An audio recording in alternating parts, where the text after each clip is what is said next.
चाहे गई चिंता मिटी मनवा बेपरवाह। संत महापुरुष की वाणी है, संतों ने कहा है, कभी लोगों ने कहा है कि जिसको कछु न चाहिए वो है शहंशाहों का भी शहंशाह। सही बात। बादशाहों का भी बादशाह। तो ये चाहत, अरे सहज भाव से जो मिल रहा है प्रभु दे रहे हैं, शरीर का भरण पोषण के लिए साधन है, पर इसमें रहकर के साधन को साधन समझो, साध्य, बाकी तुम इसमें आसक्त मत हो, इस बात का ध्यान रखो। ज्ञान मार्गीय है और आप थोड़ा थोड़ा सुमरन भी करो, वो एक थकाने का प्रोसीजर है, अनुभव हो जाए। दूसरे से करो ही मत कि ये मुझे कुछ दे दे। अरे भाई, जो सहज भाव से परमात्मा, वो तो तुम में बैठ के भी देगा, वहां से भी उसको सब याद है। उस प्रभु को क्या, जिसने सृष्टि रची है, उसने सबकी व्यवस्था, वो निमित्त किसी को भी बना करके भेज देगा। सब रूपों में मेरे परमात्मा आते हैं, मेरे भगवान आते हैं, आत्मा राम, और वो सब कार्य करते।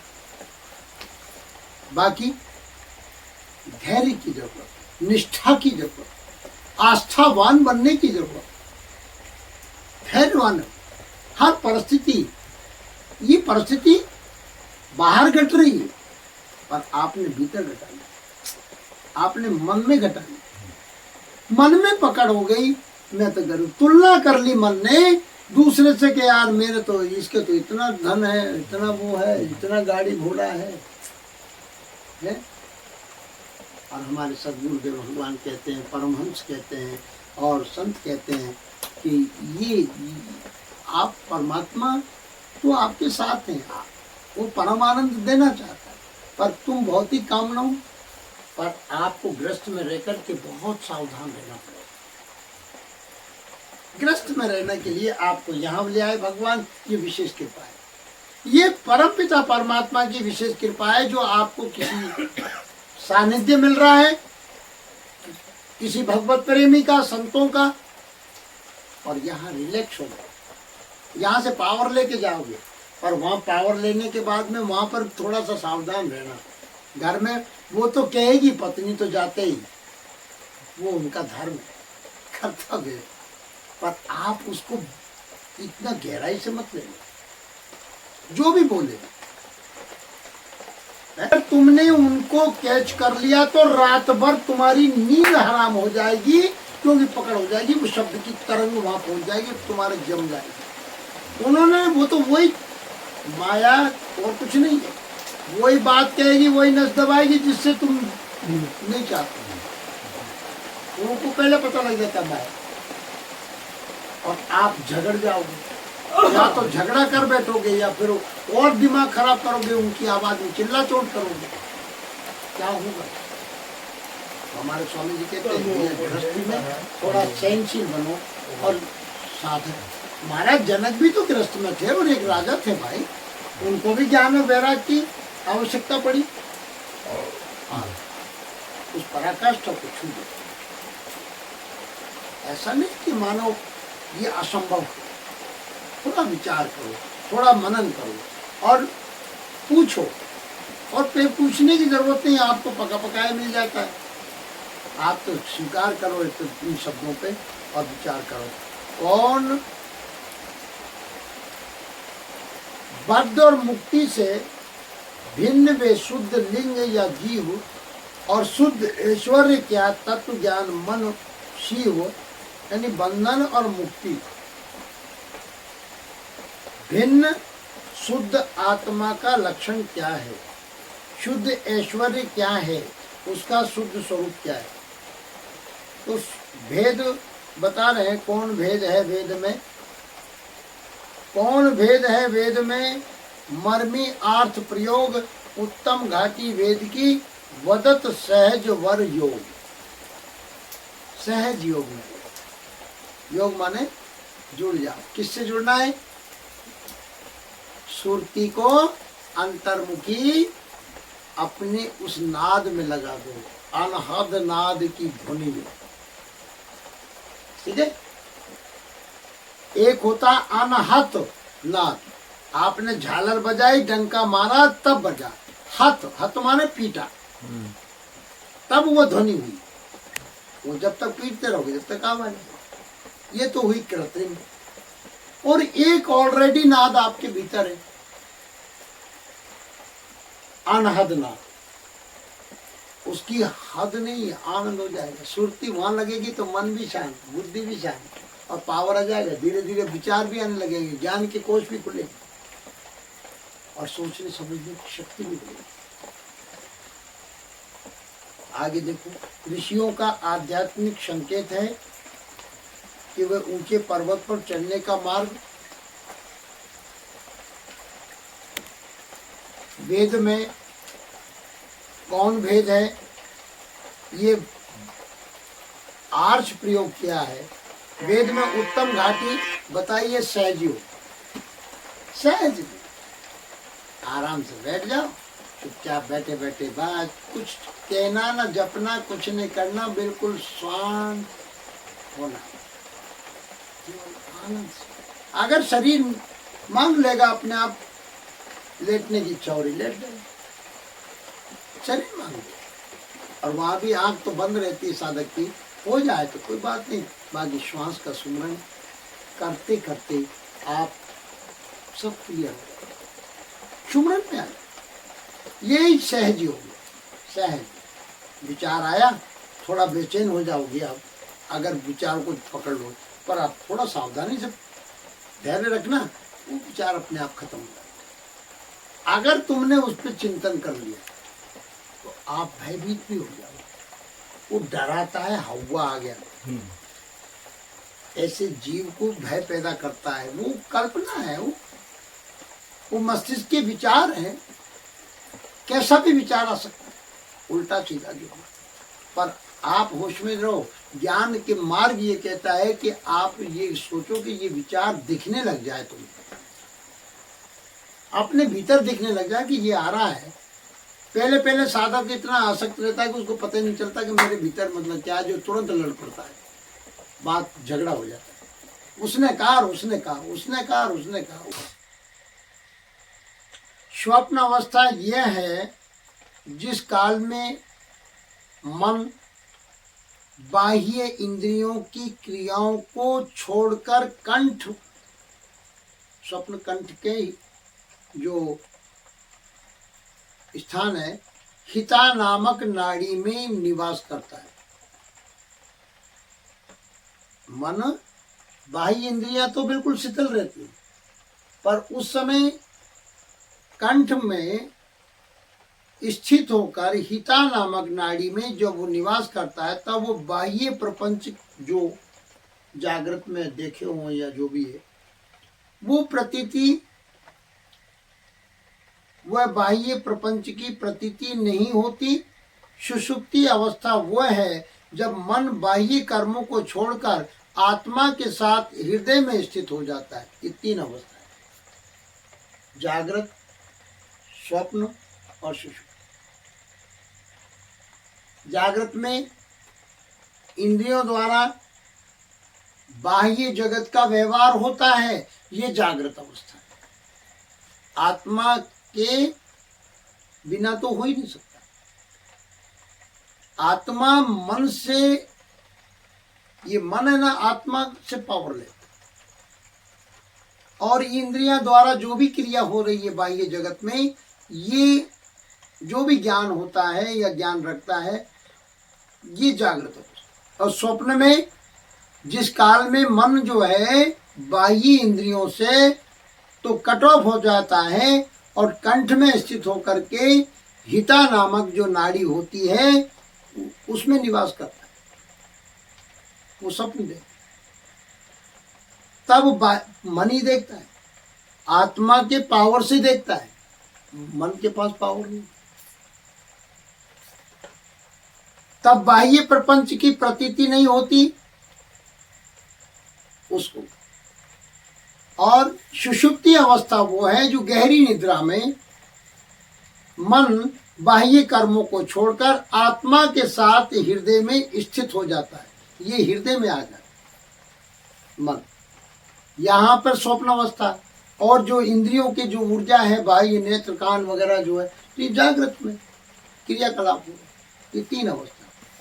ठीक है, यानी इंद्रियों के बाह्य जगत में जब वो ज्ञान होता है मन के द्वारा, आत्मा मन सहित और इंद्रियों सहित बाहर के जो क्रियाकलाप करती है, इंद्रियों से व्यवहार करती है, उसको जागृत अवस्था कहते हैं। स्वप्न अवस्था, कंठ में जब ये मन पहुंच जाता है, वहां हिता नाम की नाड़ी वहां स्थित हो जाता है, और फिर जो भी संस्कार इसके अंदर जो छुपे थे जागृत के, उनको रात में ही कल्पना से देखते, वो सपने।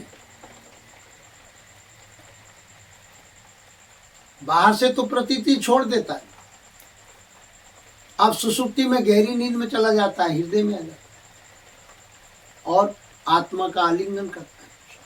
ये कहता है मुझे बहुत आनंद आया, क्योंकि उस समय बिल्कुल सुषुप्ति अवस्था में जब मन बाह्य कर्मों को छोड़कर आत्मा के साथ हृदय देश में जब स्थित हो जाता है, तो घोर तमोगुण से बाह्य ज्ञान में बंध जाता है।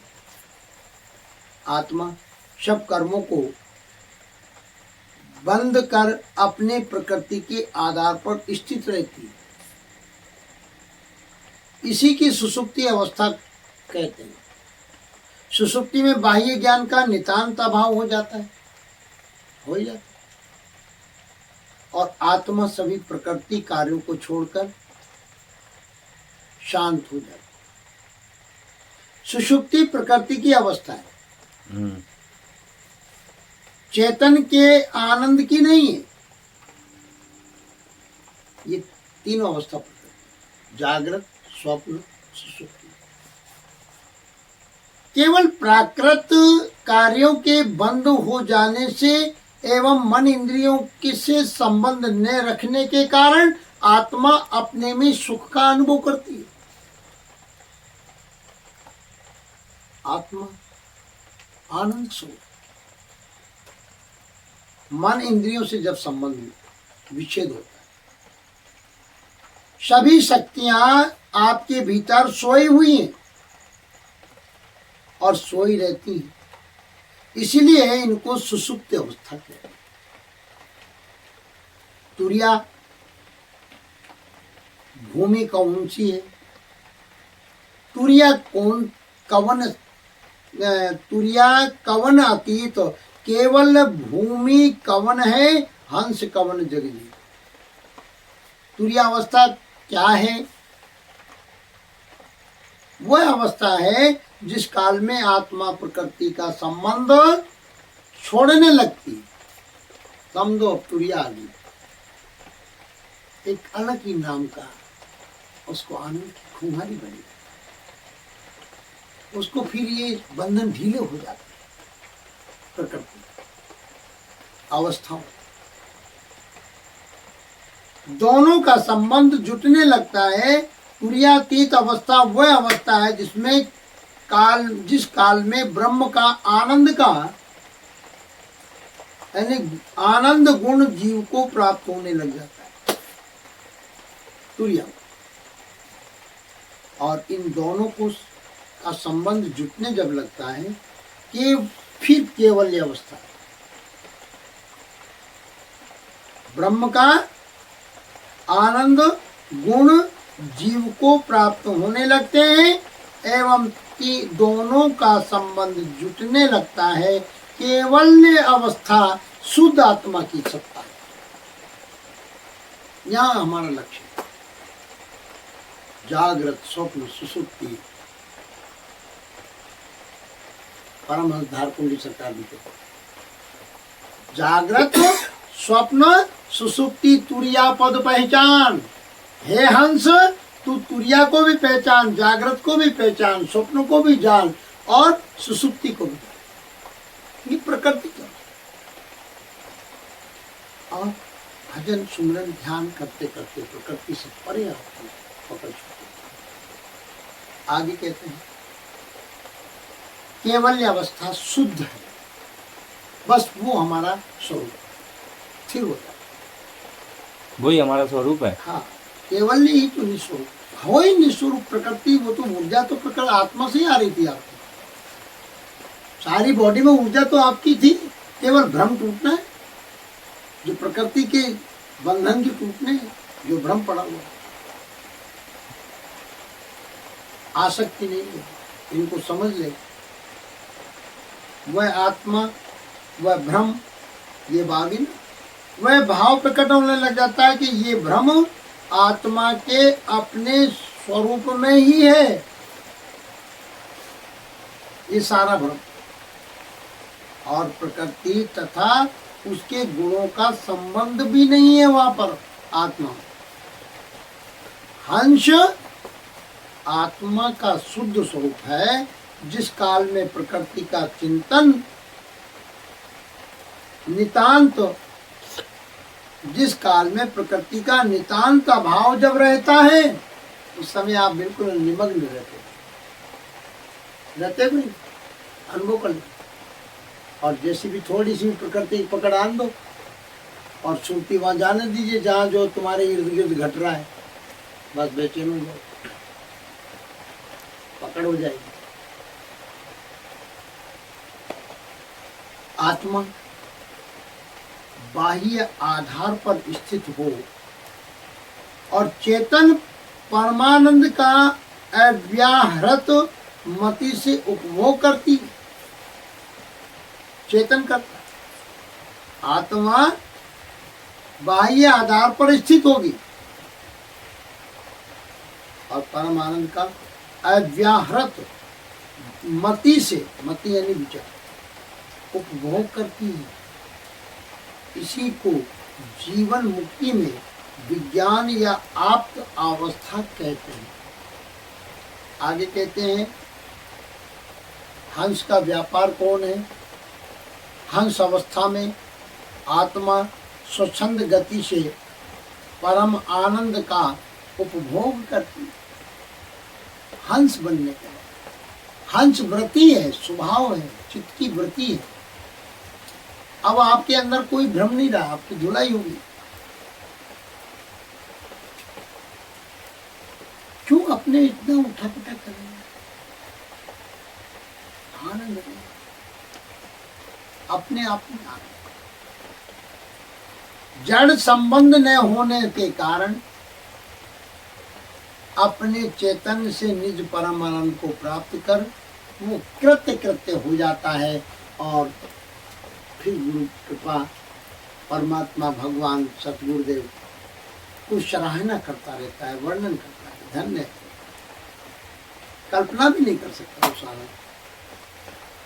ये भोगों में तो इतने क्षणिक है, आप कोई भी भोग भोग रहे हो, प्रकृति का एक धर्म है, पर उसमें खिन्न नहीं होना।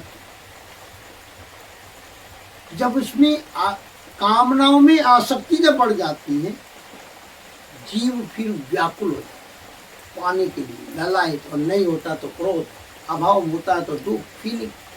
ये क्या?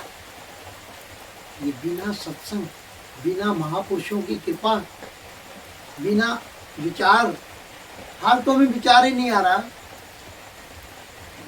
मन में आ रहा जो आखिर, और दुखी हो रहा है, थोड़ी देर बाद दुखी, फिर भी विचार नहीं कर रहा, फिर वही भूल, रोजाना वही भूल, सुबह उठता है वही झगड़े पचड़े, और कुछ नहीं तो दिन भर यही तेरी मेरी, ये स्वभाव और कचरा चढ़ा।